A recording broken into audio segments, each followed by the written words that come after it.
Hello, listening friends. नमस्कार श्रोता मित्रों। What a joy it is to know that you have tuned into this broadcast. ये जानना हमारे लिए बहुत बड़ी खुशी है कि आप इस प्रसारण में सम्मिलित हैं। And we are glad that this program is being used to bless your life. और हम आनंदित हैं कि इस कार्यक्रम को परमेश्वर आपकी जीवन को आशीषित करने के लिए प्रयोग कर रहा है। And today we're going to continue talking about the names of God. और आज हम परमेश्वर के नामों के विषय पर बात करना जारी रखेंगे। In the last broadcast we looked at 5 of the names of God. अपने पिछले प्रसारण में हमने परमेश्वर के 5 नामों को देखा। And today we're going to see more names that God wants us to know about Him. और आज हम और नामों को देखेंगे जो परमेश्वर चाहता है कि हम उसके विषय में जानें, So that we are able to praise Him by His names. ताकि हम उसके नाम लेकर उसकी स्तुति कर सकें। And the first word we're going to learn today is Jehovah Shalom, or God our peace. और पहला नाम जो आज हम सीखेंगे वो है यहोवा शालोम या परमेश्वर हमारी शांति। And God reveals His name about Himself in the book of Judges. और परमेश्वर अपना ये नाम न्यायों की पुस्तक में प्रकट करता है। Let us first read from the book of Judges, chapter 6, and then I'll come back and explain that again. आइए पहले न्यायों की पुस्तक 6 अध्याय को पढ़ें और फिर आकर मैं दोबारा इसकी व्याख्या करूंगा। इसलिए यहोवा ने उन्हें मिद्यानियों के वश में 7 वर्ष कर रखा और मिद्यानी इजराइलियों पर प्रबल हो गए। मिद्यानियों के डर के मारे इजराइलियों ने पहाड़ों के गहरे खड्डों और गुफाओं और किलों को अपने निवास बना लिए।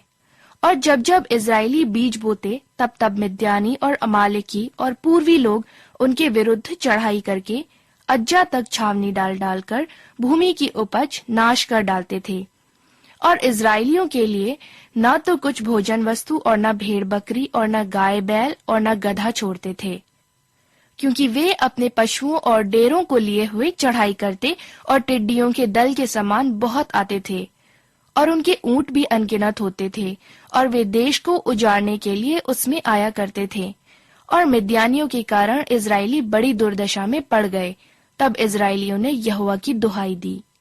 जब इजरायलियों ने मिद्यानियों के कारण यहोवा की दुहाई दी, तब यहोवा ने इजरायलियों के पास एक नबी को भेजा, जिसने उनसे कहा, इजराइल का परमेश्वर यहोवा यूं कहता है कि मैं तुमको मिस्र में से ले आया और दासत्व के घर से निकाल ले आया, और मैंने तुमको मिस्रियों के हाथ से वरन जितने तुम पर अंधेर करते थे उन सबों के हाथ से छुड़ाया, और उनको तुम्हारे सामने से बरबस निकालकर उनका देश तुम्हें दे दिया। और मैंने तुमसे कहा कि मैं तुम्हारा परमेश्वर यहोवा हूँ। एमोरी लोग जिनके देश में तुम रहते हो, उनके देवताओं का भय ना मानना, परंतु तुमने मेरा कहना नहीं माना। फिर यहोवा का दूत आकर उस बांज वृक्ष के तले बैठ गया जो ओपरा में अबीएजेरी योआश का था। और उसका पुत्र गिदोन एक दाखरस के कुंड में गेहूं इसलिए झाड़ रहा था कि उसे मिद्यानियों से छिपा रखे। उसको यहोवा के दूत ने दर्शन देकर कहा, हे शूरवीर सुरमा, यहोवा तेरे संग है। गिदोन ने उससे कहा, हे मेरे प्रभु, विनती सुन, यदि यहोवा हमारे संग होता तो हम पर ये सब विपत्ति क्यों पड़ती? और जितने आश्चर्य कर्मों का वर्णन हमारे पुरखा ये कहकर करते थे कि क्या यहोवा हमको मिस्र से छुड़ा नहीं लाया, वे कहाँ रहे? अब तो यहोवा ने हमको त्याग दिया और मिद्यानियों के हाथ कर दिया है। तब यहोवा ने उस पर दृष्टि करके कहा, अपनी इसी शक्ति पर जा और तू इजराइलियों को मिद्यानियों के हाथ से छुड़ाएगा। क्या मैंने तुझे नहीं भेजा? उसने कहा, हे मेरे प्रभु, विनती सुन, मैं इजराइल को क्यों कर छुड़ाऊंगा? देख, मेरा कुल मनुष्य में सबसे कंगाल है, फिर मैं अपने पिता के घराने में सबसे छोटा हूँ। यहोवा ने उससे कहा, निश्चय मैं तेरे संग रहूंगा, सो तू मिद्यानियों को ऐसा मार लेगा जैसा एक मनुष्य को। गिदोन ने उससे कहा, यदि तेरा अनुग्रह मुझ पर हो तो तू मुझे इसका कोई चिन्ह दिखा कि तू ही मुझसे बातें कर रहा है। जब तक मैं तेरे पास फिर आकर अपनी भेंट निकालकर तेरे सामने ना रखूं, तब तक तू यहाँ से ना जा। उसने कहा, मैं तेरे लौटने तक ठहरा रहूंगा। तब गिदोन ने जाकर बकरी का एक बच्चा और एक एपा मैदे की अखमीरी रोटियां तैयार की। तब मांस को टोकरी में और जूस को तसले में रखकर बांज वृक्ष के तले उसके पास ले जाकर दिया। परमेश्वर के दूत ने उससे कहा, मांस और अखमीरी रोटियों को लेकर इस चट्टान पर रख दे और जूस को उंडेल दे। उसने ऐसा ही किया। तब यहोवा के दूत ने अपने हाथ की लाठी को बढ़ाकर मांस और अखमीरी रोटियों को छुआ और चट्टान से आग निकली, जिससे मांस और अखमीरी रोटियां भस्म हो गई।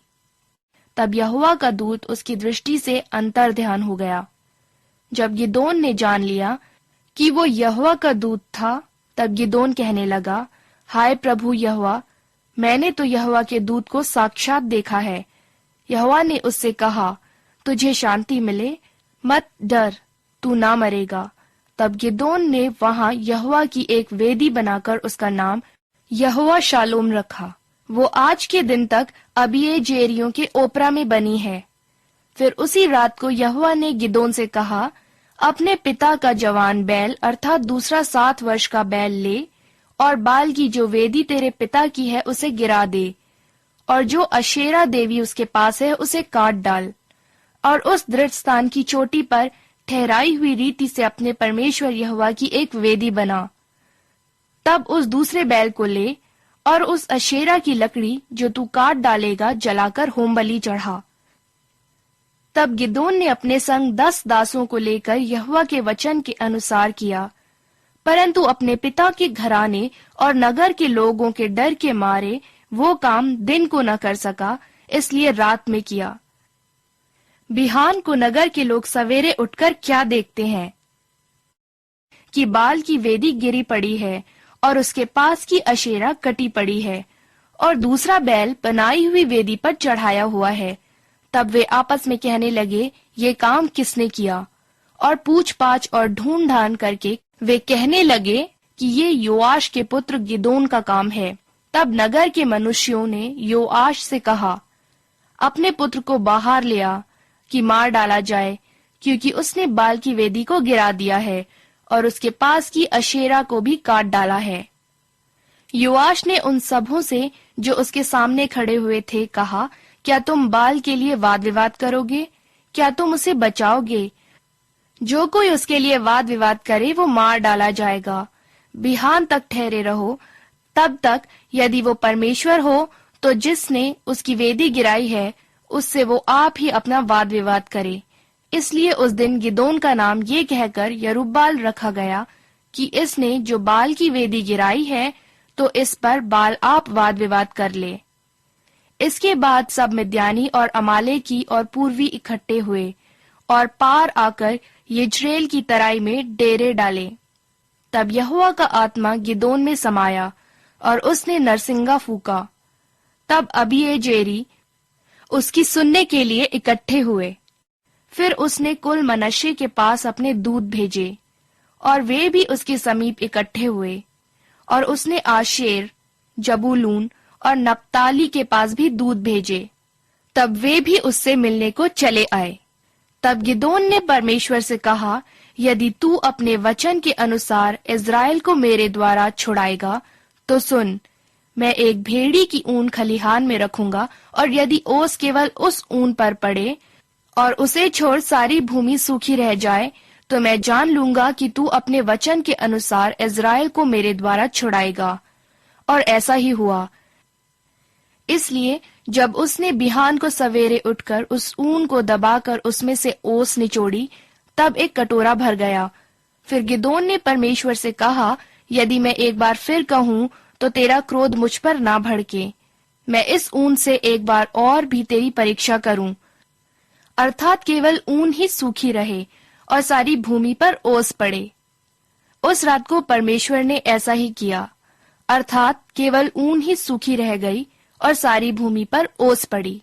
Why did Gideon build an altar that he called Jehovah Shalom? Gideon ने वो वेदी क्यों बनाई जिसे उसने यहोवा शालोम पुकारा? Because at that time the people of God had no peace. क्योंकि उस समय परमेश्वर के लोगों को बिल्कुल शांति नहीं थी। They were being harassed by their enemies. उन्हें उनके शत्रुओं के द्वारा परेशान किया जा रहा था। God's people were so impoverished they were almost ready to die.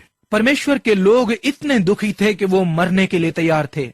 Then one day they faced up to the root cause of their lack of peace. फिर एक दिन उनमें शांति ना होने के कारण की जड़ उनके सामने आ गई। Listen carefully to me, my listening friend. मेरे श्रोता मित्र, मुझे बहुत ध्यानपूर्वक सुनिए। Until you face up to the root cause of the lack of peace in your life, जब तक आप अपने जीवन में शांति की कमी के कारण की जड़ को सामने नहीं लाएंगे, you are not going to have peace of mind. तब तक आप मन की शांति नहीं पा सकते। When they faced up to the fact that it was their disobedience to God was the problem, जब उन्होंने इस तथ्य का सामना किया कि परमेश्वर के प्रति अनाज्ञाकारिता उनकी समस्या थी, they began on the road to peace. तो उन्होंने शांति के मार्ग पर चलना प्रारंभ कर दिया। You see, the problem was not the Philistines. आप देखें कि उनकी समस्या फिलिस्तीनी नहीं थे, The problem was their disobedience. समस्या थी उनकी अनाज्ञाकारिता। And so they cried out to the Lord. और इसलिए परमेश्वर के सामने उन्होंने पुकारा। They turned to him in repentance. वो पश्चाताप करते हुए उसकी ओर मुड़े, And God heard their prayer and sent them an angel. और परमेश्वर ने उनकी प्रार्थना सुनी और उनके लिए एक स्वर्गदूत भेज दिया। There Gideon built an altar and called it Jehovah Shalom. वहाँ गिदोन ने एक वेदी बनाई और इसे यहोवा शालोम पुकारा। My friend, if you're not experiencing deep, abiding peace in your life, मेरे मित्र, यदि आप अपने जीवन में कभी न समाप्त होने वाली उस गहरी शांति का अनुभव नहीं कर रहे हैं, it could be one of two reasons. तो ये दो कारणों से हो सकता है। Either you do not know Jesus Christ as the Savior and Lord of your life, या तो आप यीशु मसीह को अपने जीवन के प्रभु और उद्धारकर्ता के रूप में नहीं जानते हैं, or you know Him but you are living in disobedience. या आप उसे जानते हैं परंतु आप अनाज्ञाकारिता में जी रहे हैं। Whichever it is, इनमें से कोई भी है, God the Holy Spirit is ready to give you His peace. परमेश्वर पवित्र आत्मा आपको अपनी शांति देने के लिए तैयार है। The door that you have opened for Satan to harass you वो द्वार जो आपने शैतान के लिए खोला है कि वो आपको परेशान करे, is the door of disobedience. वो अनाज्ञाकारिता का द्वार है, And that is why you are being harassed. और इसीलिए आप परेशान किए जा रहे हैं, And that is why you've lost your peace. और इसी कारण आपने अपनी शांति खो दी है। Now when you begin to praise Jehovah Shalom अब जब आप यहोवा शालोम की स्तुति करना प्रारंभ करते हैं and turn from your disobedience and surrender to His authority, और अपनी अनाज्ञाकारिता से मुड़कर उसके अधिकार के सामने समर्पण करते हैं, that will not be just words but will be life. तो ये केवल शब्द ही नहीं होंगे, ये जीवन होगा। So begin to praise Jehovah Shalom, God is my peace. तो यहोवा शालोम, परमेश्वर मेरी शांति की स्तुति करना प्रारंभ कर दीजिए। Then the seventh name that God teaches us about Himself is Jehovah Rohi. फिर सातवां नाम परमेश्वर जो अपने विषय में हमें सिखाता है वो है यहोवा रोही। The Lord is my shepherd. प्रभु मेरा चरवाहा है। Probably there is no more tender description of the Lord in the scripture than His being our shepherd. वचन में प्रभु के हमारा चरवाहा होने से बढ़कर स्नेहपूर्ण वर्णन से और अधिक स्नेहपूर्ण शायद कुछ नहीं है। Because His grace is perfect, क्योंकि उसका अनुग्रह श्रेष्ठ है, His peace is enduring, उसकी शांति स्थायी है, His healing is thoughtful, उसकी चंगाई दूरदर्शी है, His comfort is superior, उसका सुख सर्वोत्तम है, His companionship is forever and not temporary, उसकी संगति अस्थायी नहीं सदा की है, His assurance banishes all our fears, उसका आश्वासन हमारे सब भय को दूर करता है, His provisions make our enemies flee, उसके प्रबंध हमारे शत्रुओं को भागने पर मजबूर कर देते हैं, His anointing is our abundance, उसका अभिषेक हमारी बहुलता है, His goodness and mercy overflow. उसकी भलाई और दया छलकती है। Let us read all these things in one psalm, Psalm 23. आइए इन सब बातों को एक भजन में पढ़ें, भजन संहिता 23 अध्याय। यहोवा मेरा चरवाहा है, मुझे कुछ घटी न होगी। वह मुझे हरी हरी चराइयों में बैठाता है। वह मुझे सुखदाई जल के झरने के पास ले चलता है। वह मेरे जी में जी ले आता है। धर्म के मार्गों में वह अपने नाम के निमित्त मेरी अगुवाई करता है। चाहे मैं घोर अंधकार से भरी हुई तराई में होकर चलूं, तो भी हानि से न डरूंगा, क्योंकि तू मेरे साथ रहता है। तेरे सोंटे और तेरी लाठी से मुझे शांति मिलती है। तू मेरे सताने वालों के सामने मेरे लिए मेज बिछाता है। तूने मेरे सिर पर तेल मला है। मेरा कटोरा उमड़ रहा है। निश्चय भलाई और करुणा जीवन भर मेरे साथ साथ बनी रहेंगी और मैं यहोवा के धाम में सर्वदा वास करूंगा। So begin to praise Jehovah Rohi. तो यहोवा रोही की स्तुति करना शुरू कीजिए। Then the 8th name is Jehovah Tesdiknu, फिर 8वां नाम है यहोवा तसिदकनु, the Lord our righteousness. प्रभु हमारी धार्मिकता। In the book of Jeremiah chapter 23 and verse 5, यिर्मयाह की पुस्तक 23 अध्याय के 5 पद में Jeremiah prophesied of the coming of the Messiah hundreds of years before Christ came. यिर्मयाह ने मसीह के आने से सैकड़ों वर्ष पूर्व ही मसीह के आने की भविष्यवाणी कर दी थी। Listen to what it said. सुनिए ये पद क्या कहता है। यहोवा की ये वाणी है, देख ऐसे दिन आते हैं जब मैं दाऊद के कुल में एक धर्मी अंकुर उगाऊंगा और वो राजा बनकर बुद्धि से राज्य करेगा और अपने देश में न्याय और धर्म से प्रभुता करेगा। This prophecy of Jeremiah came as a nice tall glass of water to a thirsty person. यिर्मयाह की ये भविष्यवाणी एक प्यासे व्यक्ति के पास एक बढ़िया पानी के गिलास के समान आई। Why? क्यों?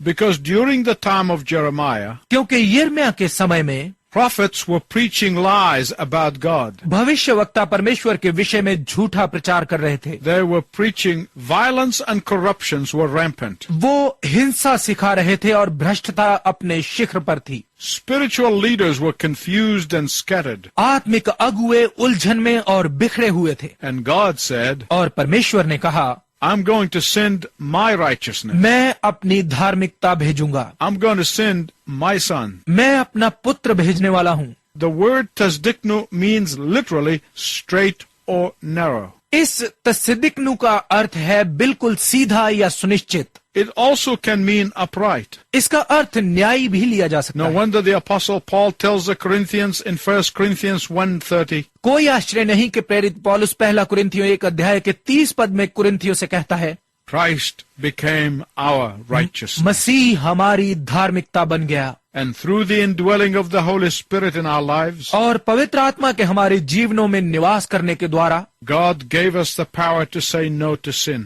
परमेश्वर ने हमें पाप को ना कहने की शक्ति दी। Not by our own strength, but by His strength. हमारी सामर्थ्य से नहीं परंतु उसकी सामर्थ्य के द्वारा, Because He is our righteousness. क्योंकि वो हमारी धार्मिकता है। Praise Jehovah Tasdiknu. यहोवा तसिदकनु की स्तुति करें। Finally, Jehovah Shammah, a God who is always present. अंत में यहोवा शामा, एक परमेश्वर जो हमेशा उपस्थित है। Do you know what that means? आप जानते हैं कि इसका क्या अर्थ है? It means that every moment of every day God is there for you. इसका अर्थ है कि हर दिन के हर क्षण परमेश्वर आपके लिए उपस्थित है। He never puts you on hold or keeps you waiting. वो कभी आपको इंतजार या प्रतीक्षा नहीं करवाता। Even when you are sinning, यहाँ तक कि जब आप पाप कर रहे होते हैं, even when you cannot accept yourself, जबकि आप अपने आप को स्वीकार नहीं कर सकते, He accepts you and never ignores you. वो आपको स्वीकार करता है और कभी अनदेखा नहीं करता। He never leaves you nor forsakes you. वो आपको कभी छोड़ता नहीं और त्यागता नहीं।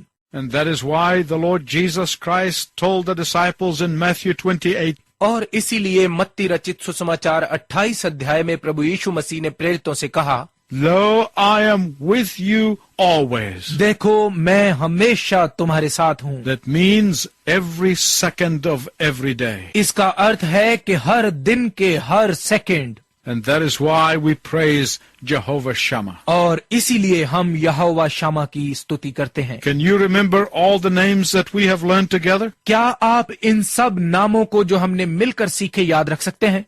First, He is Yahweh, पहला वो यहोवा है, the ever-living one. हमेशा जीवित रहने वाला।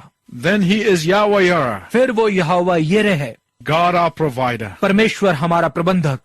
Then He is Yahweh Rapha, फिर वो यहोवा राफा है, God our healer. परमेश्वर हमें चंगा करने वाला। Then He is Yahweh Nessi, फिर वो यहोवा नेसी है, God our banner. परमेश्वर हमारा झंडा। Then He is Yahweh Makadesh, फिर वो यहोवा मकदेश है, Then he is Yahweh Shalom. फिर वो यहोवा शलोम है, Then he is Yahweh Roi. फिर वो यहोवा रोही है, Then he is Yahweh Tasdiknu. फिर वो यहोवा तसिदकिनु है, And finally he is Yahweh Shammah. और अंत में वो यहोवा शमा है। Now you can praise God with his own names. अब आप परमेश्वर की स्तुति उसके अपने नामों के द्वारा कर सकते हैं। Until next time, I wish you God's richest blessing. अगले समय तक मैं आपके लिए परमेश्वर की उत्तम आशीष की कामना करता हूँ।